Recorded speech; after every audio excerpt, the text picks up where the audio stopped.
This is your Chargers linebacker, Daiyan Henley, and you're tuning in with Chargers Unleashed.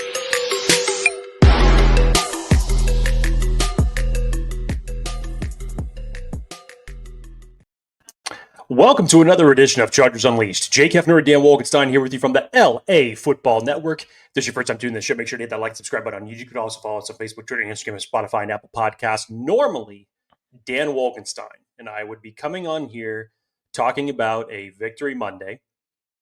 Smiles, bright-eyed, bushy-tailed, whatever the hell you want to call it. Talking about how the Chargers are 6-3. Talking about how this next stretch of 3 games, very winnable.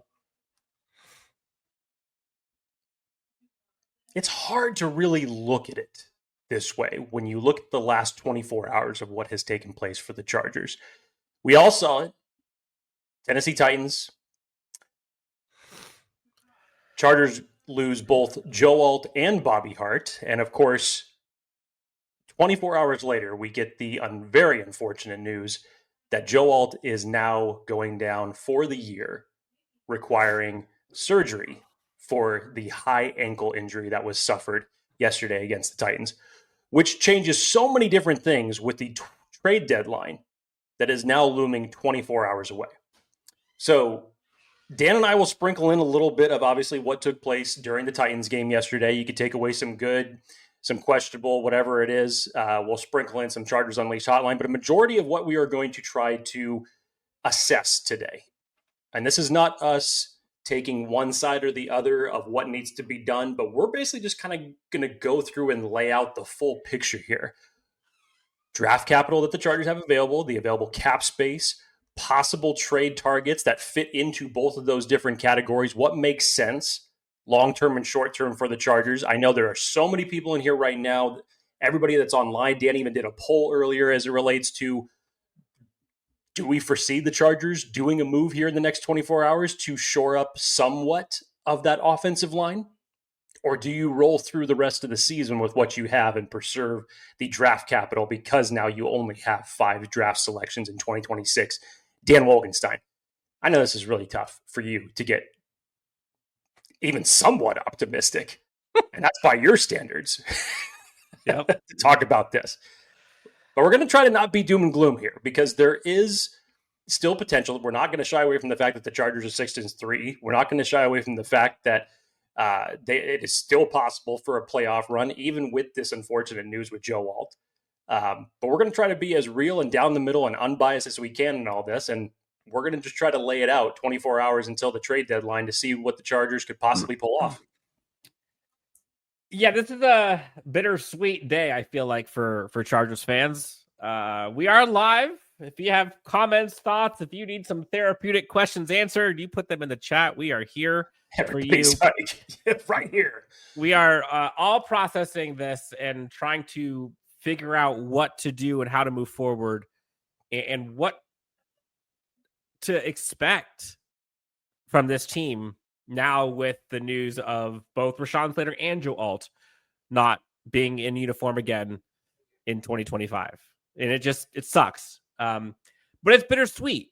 You see a team that's decimated by injury, that, completely shoots themselves in the foot a few times, fluke touchdowns. The defense only gives up 6 points, ends up winning their 6th game in 9 tries. 6-3 is no joke, man. 6-3 is 6-3 and 6-3. Like, that is a damn good schedule, especially considering what they've had to go through in terms of injuries. Speaks to the resilience, speaks to some of the talent on this team. There's a lot of good there, right? Like, there's a lot of good. But also true, and the bittersweet point is the expectations for this team moving forward, given where they currently stand. And I think what's important is, and I'm telling this to myself as much as I'm telling Chargers fans, tether my feelings to reality. Hopium only goes so far. Jake's on mute. But I try to keep this. Don't drink the hopium. No, that's what I'm saying. Like, I will be real. I will be honest. You can be hopeful, but tether it to reality and what your eyes have seen so far. So Big picture. Can this Chargers team win 4 more games against the playoffs? Yes. Yes, they could. Do I think this team is a Super Bowl contender if it gets to the playoffs? Currently? No. Do I think that they can win a playoff game? I'm not going to pick them, honestly. Unless somehow a team like the Bengals gets in, where they don't have a defense either. It's hard to do that right now. Hard to do that right now. So we'll get to this, right? And we'll get to the macros and micros of this. Also, like the Chargers just won a football game. And I was debating, we got a shit ton of Chargers Unleashed hotline here, but like we don't got enough time. And again, bittersweet, right? Like I genuinely don't think people are coming here to listen to post-game reactions. Like, I don't think that's the bigger story here. So Jake, let me ask you first off,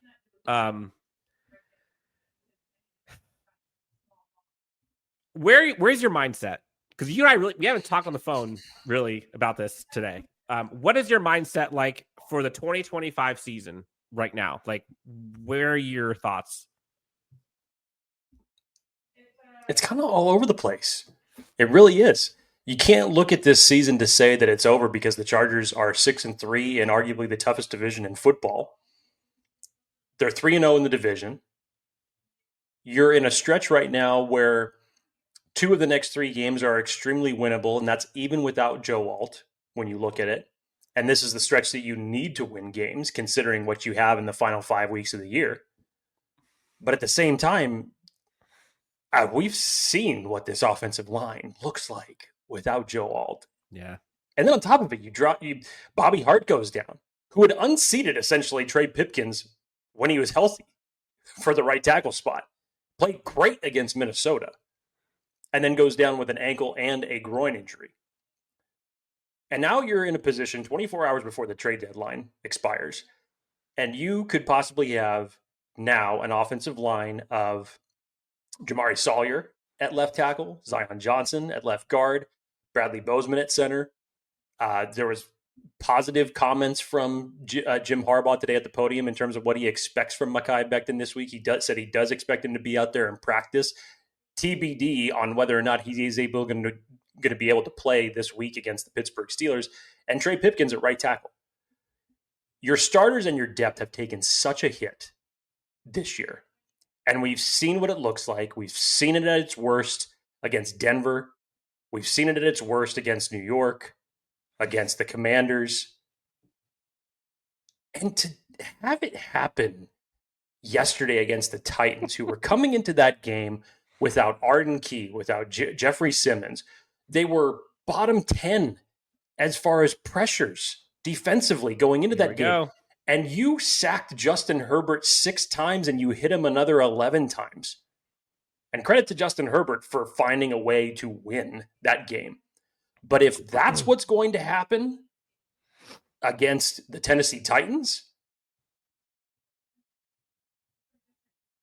there's no way that you can look at the rest of these games coming up with the blueprint that they used, which seemingly was so simple to just throw stunts at the Chargers left and right, and it got through repeatedly.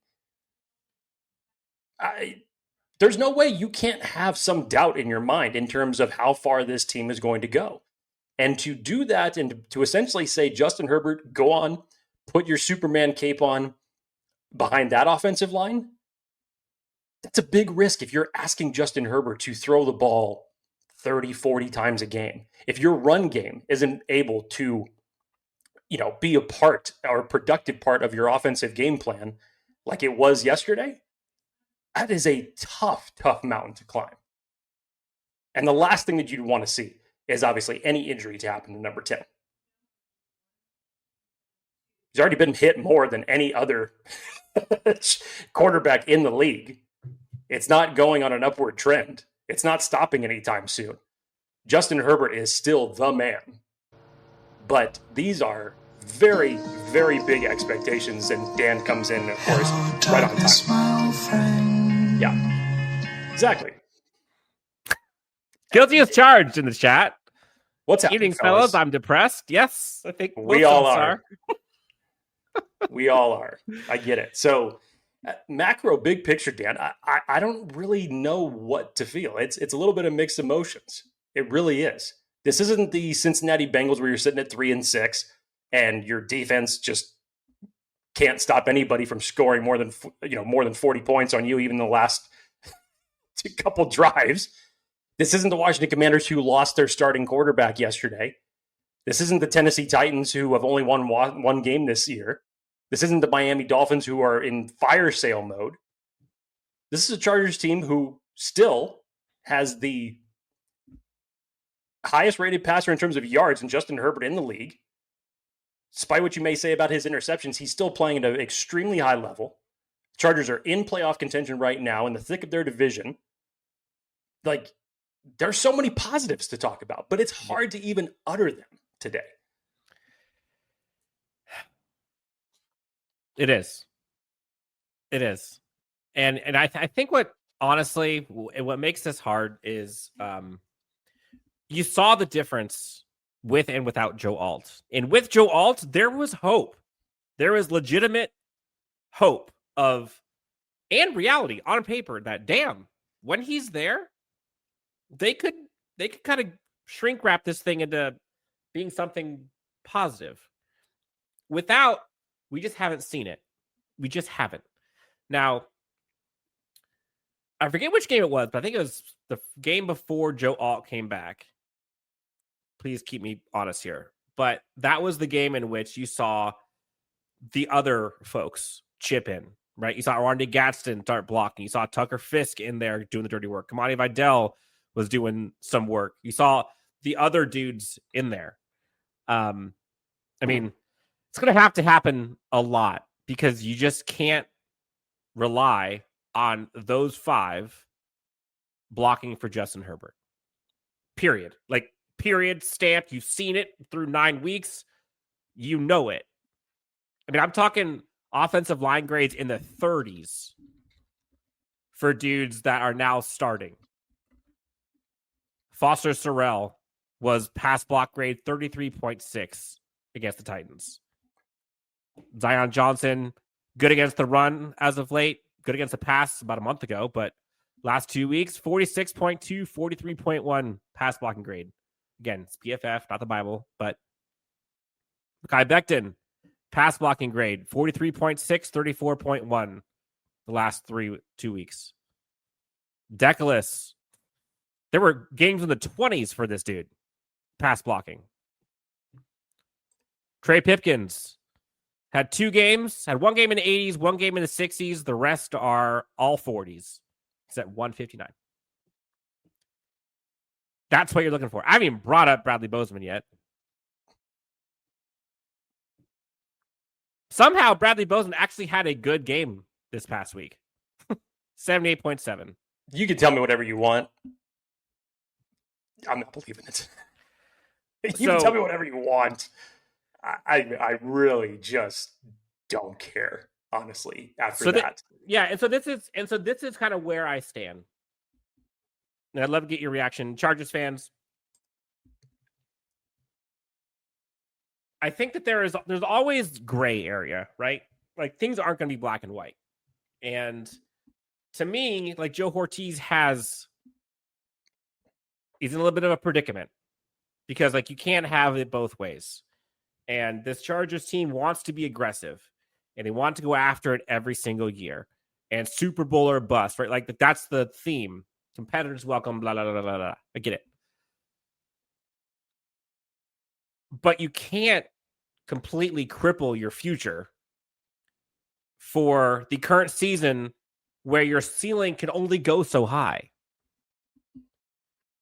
Like, for example, if they had their tackles or 1 tackle, and maybe they were a running back and a defensive lineman away from, like, really being a contender.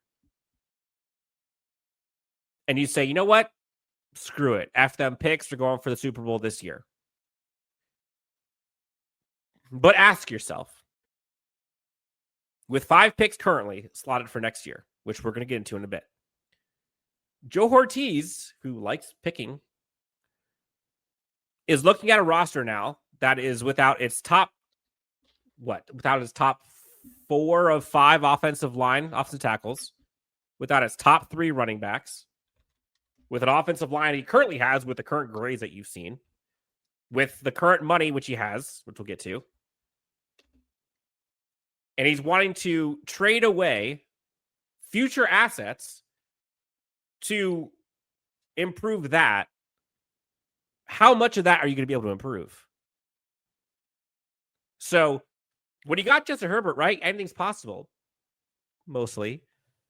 But for context, this offensive line is now much worse than it was last year, and you saw what happened to Houston. We all know the script of how to beat Justin Herbert and how to beat this offense. Do I see that script getting flipped? I mean, I got 2 years now, a year and a half of me saying nope.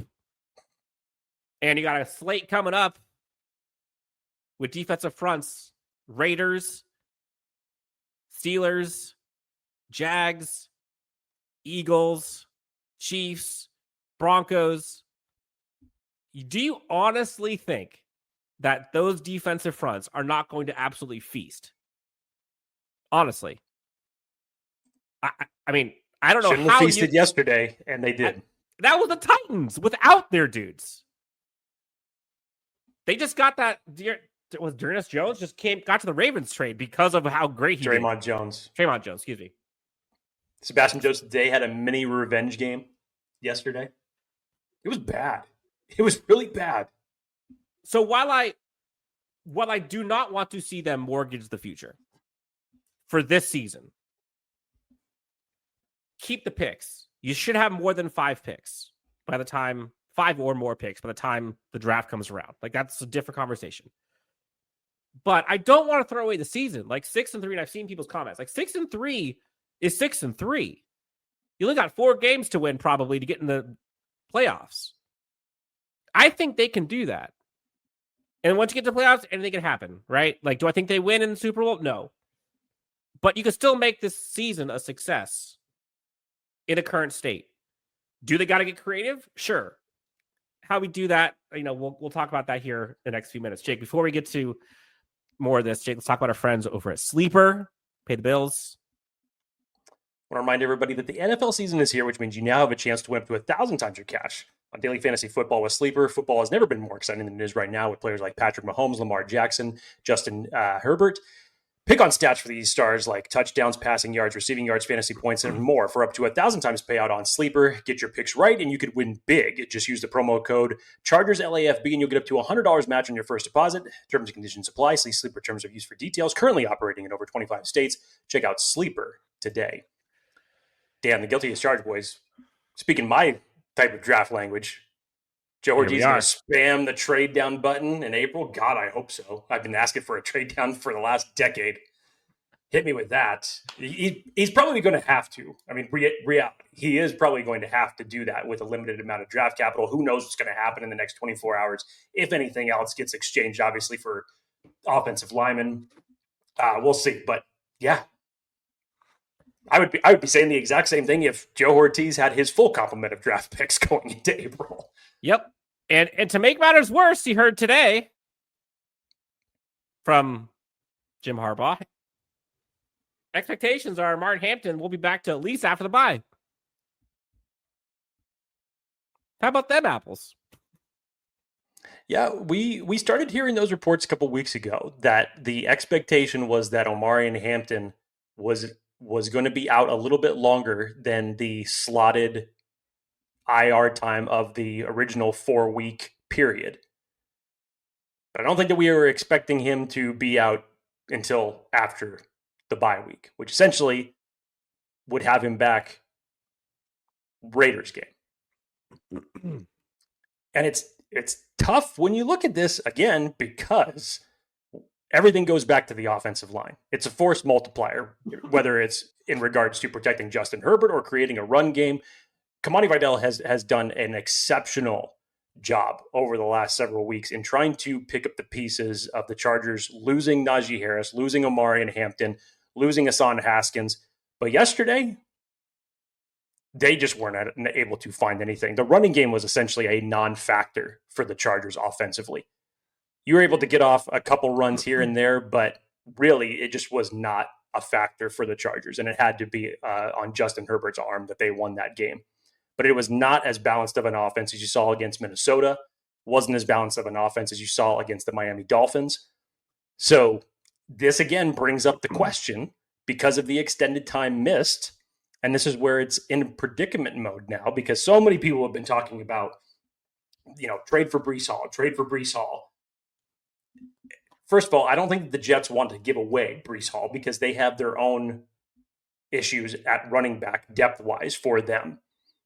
Number two, are you willing to part with a third-round pick for a running back after you already invested a first-round pick and signed a free agent on top of that this year? Again, I know that nobody can predict injuries, and I'm not saying that it should or shouldn't happen. I'm literally just trying to lay out the map here.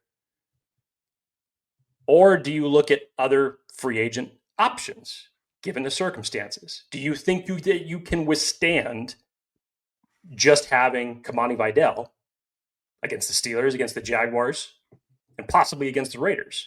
It's possible. I actually have a lot of belief in Kamani Vidal. But it's the offensive line, to me, that's the bigger issue. So to me, it really would not matter if you went out and you made a trade for Breece Hall, if you went out and signed another free agent running back. If that offensive line is performing in the run game the way it was yesterday, it's not going to matter. It's not. And again, you're going to give up your third round pick this coming season? I'm not. And again, like if Joe Alt was there and you got Joe Alt, Tucker Fisk, and the crew, right, to help block for Omarion Hampton, sure. But like you saw what happened to Saquon Barkley in New York and what that looks like in Philly. Like, yes, great running backs matter, like 100%. There's only so much they could do when your offensive line is absolute trash. And like, do I blame Ortiz for this? Like, honestly, it's kind of hard to blame him for this because, like, I can't remember a time that I've seen offensive tackles 6 and 7 be relied upon like multiple times in a season for big stretches. Can't remember a time that I saw running back 1, 2, and 3 not be available. Especially those running backs 1 and 2 that were always available until, of course, they put on the blue and gold. Now they're both gone. So, like, you can't prepare for that. They get back Joe Alt. They swing to bring back Owe. Owe actually is honestly a great trade. Fantastic. And then Joe Alt goes down. So there goes the, $7 million that you had to recoup for that. Plus, you have less assets to now trade for offensive line help. So even if there were offensive line that is there, which we're going to get into here in a sec, what are you willing to give up for, and how much does that raise your floor for this team? Like, that's the question. So for me, if I'm Joe Ortiz and I'm looking at the 2026 NFL draft, in my head, I'm thinking, I do not want to get rid of those number of selections. I can move things around. You know, I can go from a third to a fourth. I can go fourth to fifth, pick swap, 2027, whatever.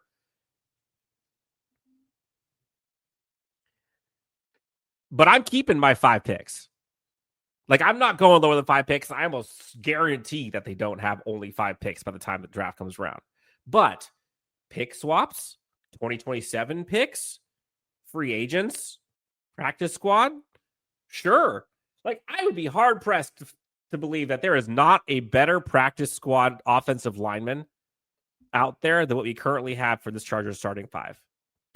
Not even starting on the offensive line across the NFL. I'm talking practice squad. Let alone free agents and a trade. So I'm not calling this like bargain bin shopping. I'm just calling this being realistic and being, I don't know, somewhat responsible. It is a tough predicament to find yourself in.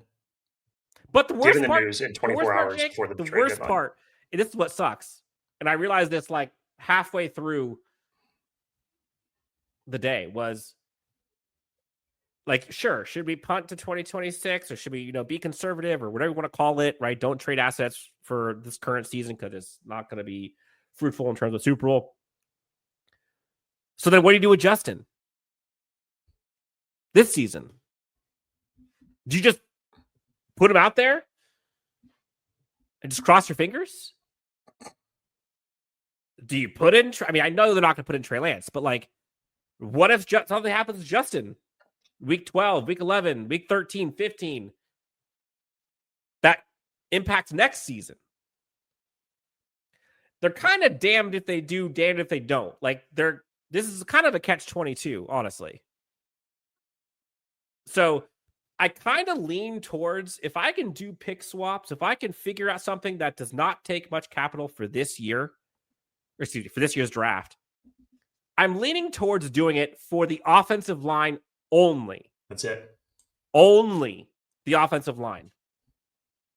Because that is your present and your future that you are protecting. Everything else is tertiary. Everything else doesn't matter if Justin's not there. So I feel like I've been on soapbox here for a bit. I apologize, Jake. Want to get some of these comments? Sure, let's hit them. $5 super chat from Anthony Joseph. Thank you, Anthony. Give up picks next year for offensive line help because if 10 gets injured, he can get really injured where he's not even the same and probably linger. I mean, there's several ways where you can break down coaching malpractice. You saw it last night with the Washington Commanders and Jaden Daniels and what took place in that game. That's obviously that was a decision of itself, and obviously a very unfortunate injury to take place in Jaden Daniels. But yeah, the last thing you want to see is an injury to 10, whether it's behind this line or hell, behind a healthy offensive line. It's just going to be tricky when you're thinking about, because there's more to this than just giving away draft assets. Because again, we're talking about 24 hours before the trade deadline here. And right now the Chargers they only have just under $3 million in available cap space. So you have to think it's not just the draft assets that you're getting away. If you're going to bring someone in, it has to fit under the cap. And whether you rework something to try to create cap space, rework a deal for someone else, there's more to this than just to say, hey, I'll give you this pick for this player. Let's do the deal. Also, something that we've been saying essentially for the last month and a half, no team is going to part ways with good offensive linemen. And that's regardless of the picks, unless you're firing away first rounders, which you definitely don't want to do. Or if you have a surplus. Or if you have a surplus. Or if your team is tanking. You're deep. Or if, yes. So again, that limits your window for what you can actually pull off here. So there's very few possibilities here that the Chargers can realistically do that either A, give away minimal draft capital in terms of what round they're going to be giving up in their picks, what's going to fit under the cap, and also teams that are willing to even listen, because who knows? Another team could come in with a higher draft pick and make a better deal. And there goes the option for the Chargers. Who knows? There's just so much to now think about in a under 24-hour period. Imagine being Joe Ortiz right now. Yeah. It's a lot. It's a lot to take in. And it's not as simple as just picking up the phone and making the deal. And right now, Jake, we've got 666 watching us live. 666 folks all getting free therapy. I could have gone without noticing that or hearing that. Dan, thank you very much. That feels it's great. Now 667. Get that number off the screen. Thank you. Yep. Come on, folks. Spam the retweets, spam the shares. Let's get this thing up to 1K because we can't be anywhere near 666. We've had enough of that this season. Greg asks, why don't they put Andre James at center to open up Bozeman to play guard? Wouldn't that be a better option than Foster? Is Andre James worse than Bozeman? Great question. I've been asking myself this question. I have been one of the biggest fans of the Andre James fan club since he was acquired. Why did they bring him?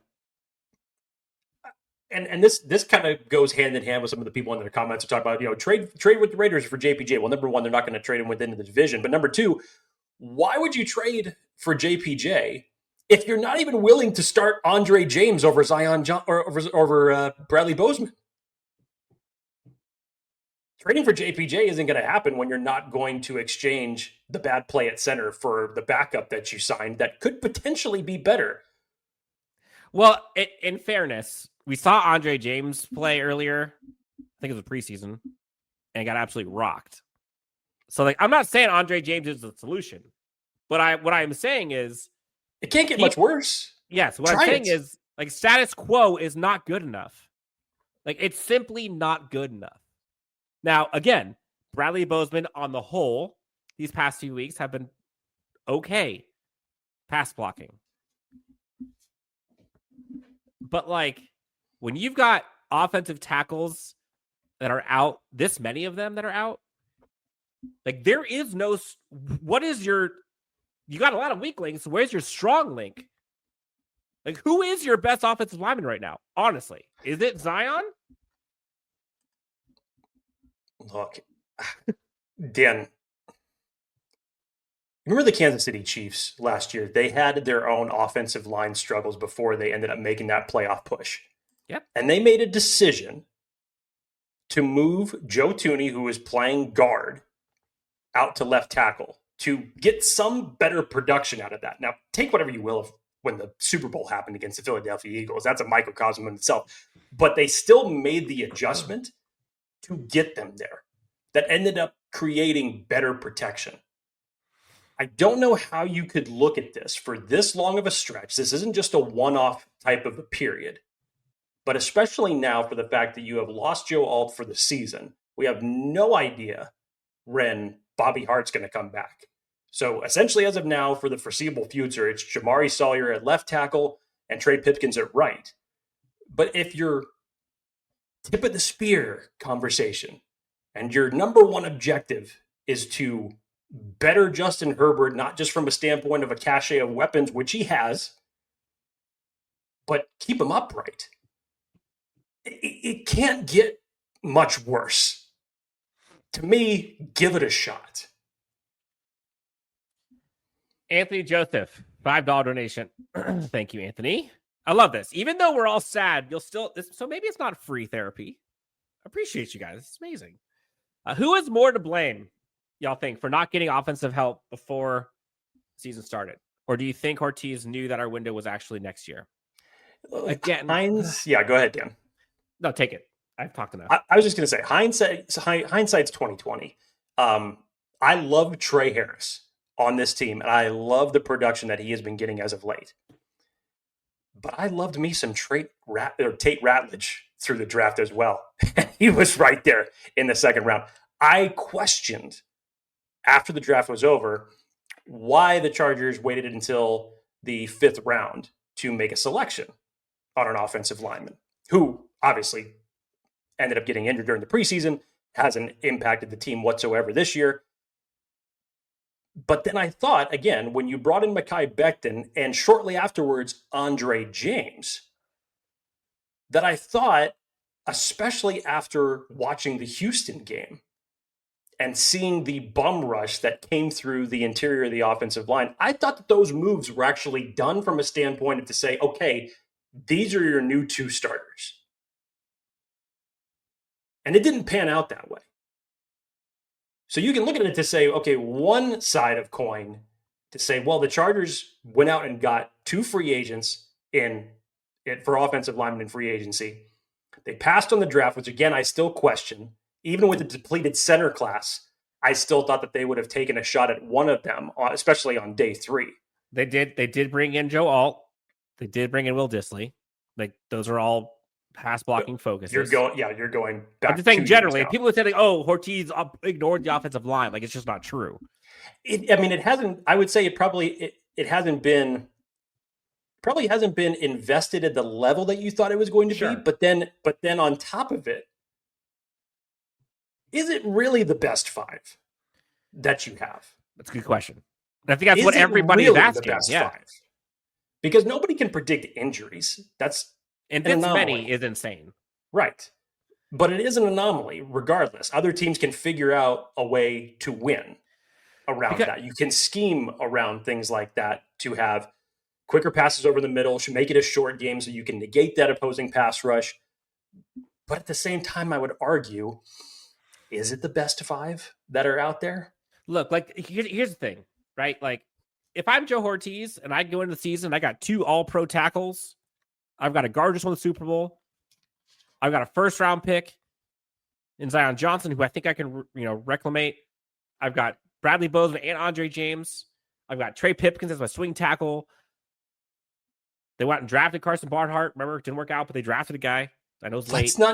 Let's not forget they were actually giving consideration to Daiyan Johnson at center before the idea of Andre James possibly working in for starter snaps. But you know what's the ironic that I'm just kind of putting parallels to? What plagued this Chargers team for years under Tom Telesco was they were very top-heavy. But once those top-heavy guys got injured, the depth killed them. And Joe Ortiz, to his credit, has drastically developed and brought up that underbelly floor, right, of this roster. But lo and behold, the 2 stars, right? The 2 stars on your offensive line get hurt. And what does that underbelly look like? Doesn't look good, Bob. So who's out there, right? Who can they trade for if they do choose? Because again, I really understand and I really feel for Joe Ortiz because you're damned if you do, you're damned if you don't. If you wait for next year and you just kind of grit your teeth and hope for the best for this year, and God willing, Justin Herbert doesn't get hurt, like, all right, sweet. But if he does, they're coming for your necks. You trade, go all in for this year. You fall short. You're hosed for next year. They got some more money, right? You're going to trade down regardless, probably, but still. The one thing that is certain is Justin Herbert is your future and your present. And if you let something happen to him, not only will you be held accountable, but like by the team, right? By the front office, by reporters, by the media. But what is your message to the Chargers fans out there? To everyone who has supported you and to Justin Herbert, that all season y'all have bitched about us not protecting Justin Herbert. We brought in 2 tackles. They get hurt. Everyone gets hurt, but we still have faith in who we got. The solution's in the room. This is those like FAFO things, right? Like, and again, I'm not even trying to jinx anything. I have said this for months. Like, he's kind of damned if he does, damned if he doesn't. So I hope I see pick swaps. That'd be great. Bring in somebody. Like, they got to do. Here's where I stand. I know it will be tough to bring in someone who is a above average offensive line. It's pretty much in almost impossible right now, given the market and what you have available. I know. But again, there's no way that there is not a better practice squad player or free agent, or if you were able to do a pick swap, there is no way that any one of those guys out there aren't better than one of the 5 or 2 of the 5. They simply cannot keep it as is. And we have people in here, they have no money. I know. The guys out there aren't going to be a lot of money. That's right. And again, they have the bank of Herbert. They can easily get 10, 15 million freed up, no problem. It's not the money issue right now. Like, that's even if they had 30 million, they still only have 5 draft picks. So Jake, you put together a couple of names, interior, offensive line, some tackles. Let's go through those. Who are some guys that they could go after, and what do you foresee them, quote unquote, costing? Yeah, again, I limit this in what I know the Chargers have available right now. Could that change in a short, under-the-wire, 24-hour clock, reworking someone's contract? It's not improbable. I just see it as highly unlikely. So you go through this with what you know in terms of what the Chargers cap space is right now. It's just under $3 million that the Chargers have in available free agency cap space. So we heard earlier today, Andrew Wiley, Nick Algoretti are both possibly on the trade market. The Washington Commanders have been fielding calls on them, given what their current status is with the season, and especially with Jaden Daniels going down. Andrew Wiley would be the pick here for me because he gives you that guard tackle flexibility. He's been part of a. What do you get? What do you give it up for him? I don't know what the trade compensation would be. Honestly, I don't know what it would be. Like, what would you do? Would it third round pick? No, clearly. No, I wouldn't do that. So how high would you go? No higher than a day 3 pick if you're willing to part with it. But would you? Yeah, if that's what we're looking at here, yes.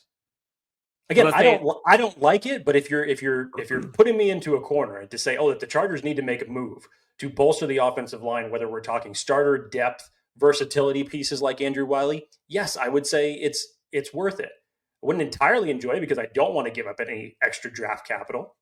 But again, this is why Joe Ortiz is who he is, and I'm not. And this is the position that you put yourself in. So if it's me, I would go Andrew Wiley. I know a lot of people have talked about Evan Neal's possibility for the interior. How would you shuffle that as it relates to Daiyan Johnson, Mekhi Becton? Who would you be shuffling around? Would Mekhi Becton then kick the outside? I personally think that Mekhi Becton is better suited for the inside. I personally just don't believe that he's fast enough for the edge, and we saw that during his tenure with the Jets. I think he's better suited to play guard. I think he had an advantage from the standpoint, not only for his own production in Philly, he was playing with one of the best offensive lines in the league. And then unfortunately, he was supposed to be playing next to Joe Alt this year. And when Rashawn Slater went down before the season even started, he's had to play next to Trey Pipkins and Bobby Hart and basically whoever else was in right tackle. So it's kind of a force multiplier. But in Mekhi Becton's case, on top of the injuries that he sustained, it's also affected his play. I truly believe that. Dan Skipper, is one that I actually love, and as a possibility, just because of a standpoint of depth that the Lions have, because they have is it Taylor Decker, I believe, is their starting left tackle, and I know Daniel Popper has brought Dan Skipper up as a trade possibility. I'm not sure what it would cost, but that wouldn't be one that I would be unhappy with whatsoever. I would say that could be an immediate plug at left tackle if that's the case. Yeah, I'm with you. And I'm as you're doing this, if it looks crazy, I'm over here kind of scouring PFF, just looking at like overall grades for some of these guys. Alec Reddy, like his pass protection is bad. Yeah, Andrew, I know. Andrew Wiley, I'm with you. He's not great. Like he's 66. I think he has like a 60 or 60 something pass blocking grade compared to the 40s and 30s that we've seen. Like that's pretty good. Okay, fine. Then trade a 5th round pick. If you want to acquire one of these, put forth in the chat, by all means, what would be the draft capital that you would give up for any one of these? Mind you, the Chargers don't have 6th and 7th round picks as it currently stand right now. Mm-hmm. So what would you give up? It's either you make the deal or you don't, and Justin Herbert is left with the offensive line. So what do you do? And of course, any rational person to know what the value would cost, it always takes 2 people to make a deal in this circumstance. So Joe Ortiz can go on the phone and say, hey, I'll offer you a 5th round pick for Andrew Wiley. Washington can easily just hang up the phone. So Andrew Wiley has a 62.2 pass blocking grade, which honestly I would take. And that's actually pretty good considering like the time of year what we could possibly be getting. And for reference, that's 54th in the NFL among all guards. Okay. So when people say, oh, you're not going to get starting offensive linemen. Maybe. But you know the Chargers offensive line, you know how low they are on these lists? Like so low. Like far lower than this. I'm talking in the hundreds. Michael has a good point, though. Other teams know the situation the Chargers are in. They have no leverage. So everyone that says, pick up the phone, make a call. What are you doing? What's your move? If that's Hanan puts forward here, if that deal was possible, then sure, I would do it. Because he put forth a 6-rounder in 2027. Hanan Dairy. Sure, there are 64 guards bringing us the bottom 10. The bottom 10 is far better than the bottom 140th. Okay? Again, I'm not just figuring in personnel, I'm figuring in cap space. I'm with you. On top of this. I'm with you. I am with you. Like, people are saying, like, oh, he's not good. Please, he is a improvement from what you have. That's what you're looking for. Are we looking for like a top 30 guard or tackle right now or center? We got nothing for that. Like, that's not how this works. So mix me with he's only 50 something. Like, stop. And Jeremy, what leverage do the Eagles have? Eagles had like 37 picks. And they got a roster that's stacked. That's the leverage they have. They could throw out picks like it's nothing. So, like, let's be realistic here, okay? Again, I will say, going into the season, I did have this Chargers team kind of in there are categories, right? Like, in order for a team to be successful on offense, take out special teams, take out defense, but for a team to be successful on offense, you either need to have a shit ton of weapons for the quarterback to get the ball out fast, or there's 3 sides. Or a hell of a good run game, which kind of ties into you need to have protection.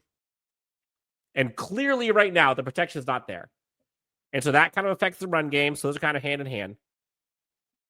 So right now, this kind of feels like they're going to have to rely on, if they kind of keep this thing going as is, the hope will be Justin and company let it loose. Forgive me, I know that someone corrected me in the chat when I was talking about 5th round pick earlier. Yes, what I actually meant was a 6th round pick, as that was traded away in the Adafe trade. So thank you for the correction on that. So 4th and a 6th, I don't know, Dan. I mean, is that enough capital to convince teams otherwise? 1st, 2nd, 3rd, 4th, 6th. That's all I got. Yes. I don't know. Maybe for the tanking teams, but once again, if that once again limits your pot, people that are willing to give away players, teams that are having fire sales. But at the same time, when you have a fire sale, you're still going to want to try to get the best possible deal that you can. So is a 6th rounder going to be enough to convince another owner to make that deal? For us, absolutely. Sure, why not? But we're not in the owner's seat. And honestly, but even then, I struggle with that. Like, I struggle giving away and having only 4 picks left. That's hard. Again, I would assume that let's just say if it was a 6th, let's just say that's the one that you're willing to part with out of the 5, which most likely it probably would be. So if you were able to acquire someone for those, again, highly unlikely considering the draft compensation, but hey, we've seen stranger things happen. You're probably going to be, as we talked about, in major trade down mode. Now, I'm not sure how many times you're going to be able to do it. All kind of depends on where the Chargers end up finishing the season. But that's a huge projection out in the future. So I don't believe that the Chargers would actually remain with 4 picks, even if they gave one away. But still, yeah, it's tough when you only have this kind of surplus right now going into this trade deadline for what you need. And with assets, honestly, that teams don't want to part with. Yeah, we got about 10 minutes or so left on here. So let's kind of try to go a little rapid fire and just go into these comments and topics before we go. Jeremy says, why does it have to be draft picks from next year? Why not use them from 2 years from now? Well, they could. I'd love that. But those picks aren't as valuable as the ones from 2026. Right. You don't have to convince us. It's convincing the other owners that that's good enough value. We could trade away picks in 2027 all we want. That's totally fine. Should have kept Dobbins and Bosa. Dumb. Okay. They brought in Hampton. They brought in Harris. Remember, Hampton, Harris, or Dobbins. At one point in time, And you had a running back stable that had Dobbins in it. Yeah. And again, you can't foresee injury. So to call keeping Dobbins or Bosa dumb because you see them having success with other teams, it's not dumb just because the people that you brought in to replace them got injured. It's not dumb. Lucas, I've seen this a few times in the chat here. Let's talk about it. Trade QJ. A lot of folks, I shouldn't say a lot. There are some people who are talking about the surplus at wide receiver, which they do have a surplus at wide receiver right now. I'm not saying they don't. I think that's a good thing considering they have no pass protection. Would you trade Quentin? The last trade that you made for Odafe Oweh, when you needed pass rush help, you went to the other position that you had a surplus at that particular spot, and that was at safety for Alohi Gilman. Wide receiver right now is the deepest position that you've got. At least the one that has the most value in commodities for other teams to look at. Yeah, maybe Disley. I still struggle with this because I love what I've seen in the growth and production of Quentin Johnston this year. And trust me, I totally believe that Tre Harris is the future and that KLS is going to gradually carve out a bigger role on this team. But you gotta really like what you've seen from QJ. So what do you get in place of QJ? Well, I guarantee you're not getting a top 10 offensive lineman for him. Guarantee you that. So what do you get? Remember, the Chargers made the deal with the Baltimore Ravens because the Baltimore Ravens were fine enough to part with someone who hadn't gotten them any pass rush production in the sack category all season until the Chargers picked him up.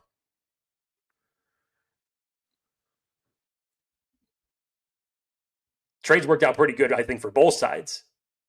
Mm-hmm. But you have to weigh that. Again, what do you think you could get for QJ realistically right now?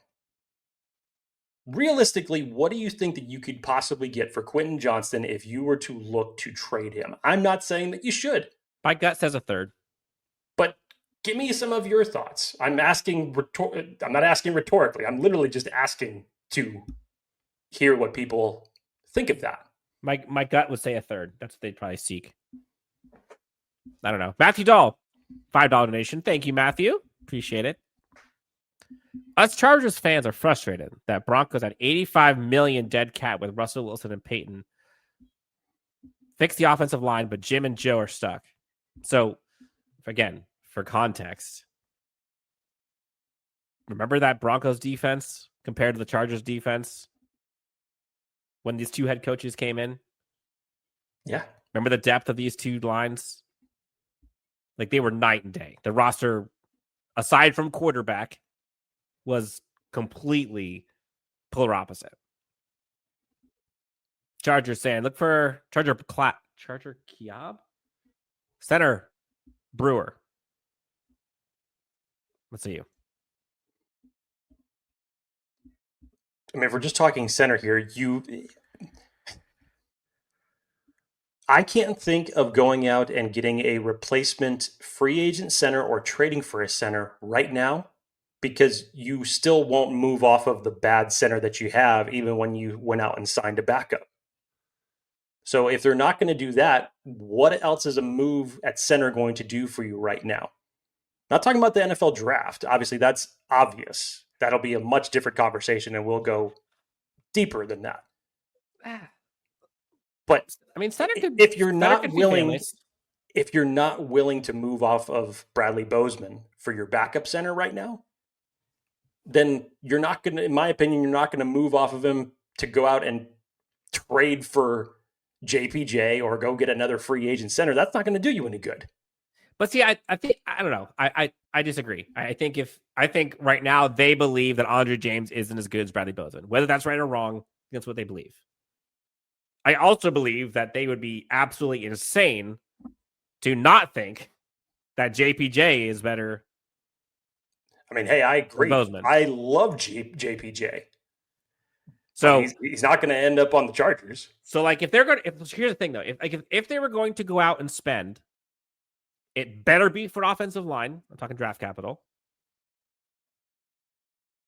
And I would think that it would be for someone that is going to live past this year for this Chargers team. Because the way I look at it as, all right, cool. Like, if you're going to go offensive line in the draft, you're not going to go tackle. You got 2 studs in round 1. So it's like guard center. You don't necessarily have to go round 1 for guard center in round 1. But if you're late in the draft, bottom half, considering your top half, considering you're probably going to be somewhere in the 20s, maybe lower. I don't know. Maybe you go for one of the third center. You might get a third, fourth. So if you give up one of those, you say you have one that can come in for a couple years, like it takes that place, right? 1-for-1 swap. But I swear, if I see them go after a Breece Hall and give up a 4th round, 3rd round, whatever it is, and they don't do anything offensive line, like, it's a joke. It's a joke to me. Yes, there are other positions that they could make moves for, but they do nothing in terms of improving this team's chances to win anything if they don't do anything for the offensive line. I will stick to that till the cows come home. So until I see this team improve the offensive line, nothing will move me. Nothing. I mean, you can go get a great running back. Cool. It's only going to do so much. Go out and beef up your defensive line. Awesome. Your offense can't score. Go out and, I don't know, go get a receiver. Doesn't matter. Go get a corner. Won't matter. So, don't want to beat a dead horse. But, Jake, anything else? I mean, like, flip it real fast. Hype me up. Going to hype man. Hype you up? Yeah, if you're I think everybody hates me right now. If you're Jim Harbaugh, in terms of the things that I if you're Jim Harbaugh right now, and you're saying we got the guys in the room, what's your plan? Honestly, like I'll say the same thing. Like what? Like how do you spin this to try to get your guys like ready to go? You better scheme the shit out of what you at least need to do this week against Pittsburgh Steelers, because yes, Daniel Jones turned the ball over 5 times in that game. But that was a team that fielded arguably the best offense coming into this last week, and you held Jonathan Taylor to some of his lowest production all season. You obliterated what was thought to be one of the best offensive line, and this was coming from the defense that was one of the worst in the league. One of the highest paid, yet worst statistically in the league defenses. And you just did that to the Indianapolis Colts. The same team who bum rushed you defensively just a couple weeks ago. So how are you going to scheme up for this game now that you don't have Bobby Hart, now that you've lost Joe Alt for the season?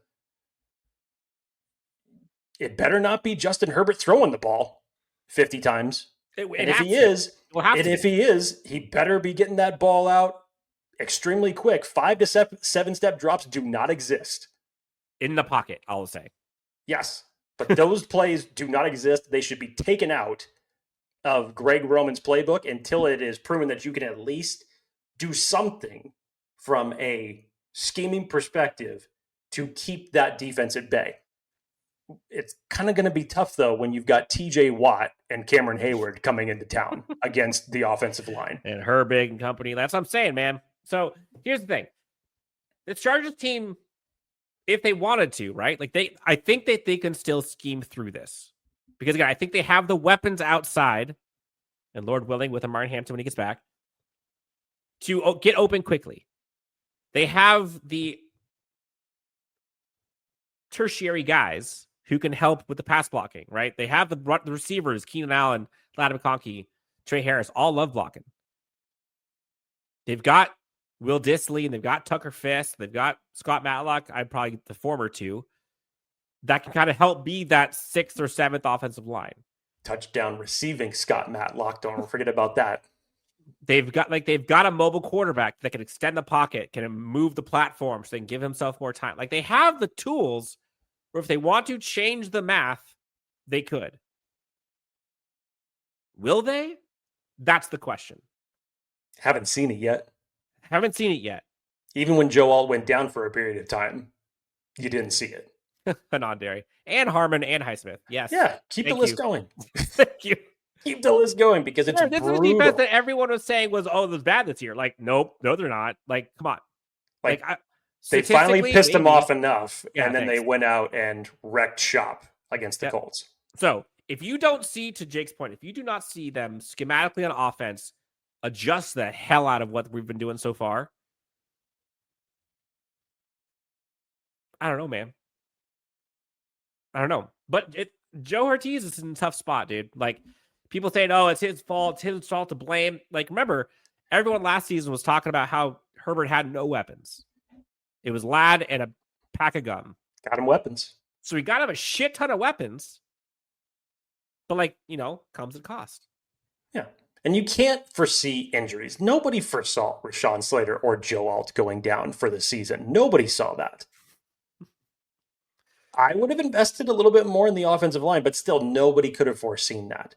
Agreed. But there's other teams in the league that have sustained more or just as many injuries as the Chargers. Maybe not at one position, but they've still found ways to win.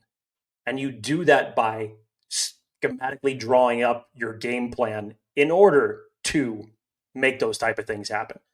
And you have the quarterback that can make that happen. You have the quarterback who can put the ball wherever he wants. You have a quarterback who can obviously use his legs to extend plays, just like we saw yesterday from a matador to a bulldozer that he was. It's tougher for you to win games when you don't have a quarterback of that quality to scheme up things like this. You have the quarterback. Yeah, like, it's not over. Like, I think that's. I know there's been a lot of doom and gloom here, right? And we're going to be getting out here in a couple minutes. It's not over, but they can't be stubborn. They just can't be stubborn. So adjust. Hanandari, do not drop back more than 35 times. And this means no early interceptions and fall into passing game. Good defense, interception-free Herbert is hard to beat. Agreed. Yeah. But again, we've seen defense these past 2 weeks has been pretty good. If that can continue, great. If Justin Herbert can become what he was last year in terms of efficiency and not turn the ball over, again, he's had terrible luck this year. Some bad throws. This past week, Tennessee, bad throw. But they got a lot. They got a lot to figure out between now and then. Jake, anything else before we head on out of here? No. We'll see what happens in less than 24 hours. Again, not saying one way or the other, because you can make a case for those of us who want to keep those draft picks, write it out, see that Jameson, obviously, I don't know which way Jameson would fly. Would it be towards making a trade, or would it be towards keeping the draft picks? Jameson, what do you think? Do you want draft picks? Or do you want to... He's like, I want dinner. That's what he's saying. He's like dinner? Dinner? Yes. Did you say dinner? Exactly. You want dinner? Yeah, you can make cases both ways, whether it's to keep your draft picks or try to swing a trade that's going to do something to bolster that offensive line for depth or starter purposes, whatever it is. And we'll see. And again, Dan and I did not come in here to try to be doom and gloom on everyone. It's just try to laying out the full picture and the tough spot that Joe Ortiz is in. It's tough. 24 hours before the deadline, and one of your best offensive linemen is gone. It just couldn't be worse timing. Honestly, like, the next 24 hours are going to be insane. It's going to be hard. Either way, it's going to be hard. I don't know, man. Look, I think that at this point, got to watch it unfold. This is going to be some trying times for sure. Jeremy, can't wait for Jake to hold his little one. Amen. Amen. Jake, that's soon, dude. That's coming up. Coming up. All right. Look, this Chargers team has gone through a lot. You know, can they overcome this? I don't know. But I think they got a damn good coach. A damn good defensive coordinator. A damn good quarterback. And a lot of leaders on this team. We'll see. We'll be here later in the week to kind of go through what happens, if anything, with the trade deadline. We'll talk about the Steelers game on primetime a lot to go on between now and then. But look, I get it, folks. We're all a little in our feelings today, rightly so. Jake, anything else before we head out of here? No, appreciate everyone that tuned in. Great turnout today, all things considered. After what we should be celebrating is a Victory Monday, and I know that with the trade deadline and the Joe Alt unfortunate news kind of overtook everything, so we had to really shift gears in terms of what we were going to be doing for the show today. But appreciate all you guys as always. Love doing these live shows with every one of you and getting your perspective, because it's just as equally as important as what we're talking about, because we all just love it talking about Chargers football at the end of the day. So appreciate everyone for tuning in. We got primetime this week, Dan, and we're going to get into it later on this week. So we'll see what the roster looks like by the time that we do that. Victory Monday, a little more somber this week, but still 6-3. We'll see how Joe Ortiz manages this. But until then, we'll talk next time. This is Jake, Dan, Chargers Unleashed. We'll talk to you next on Chargers Unleashed.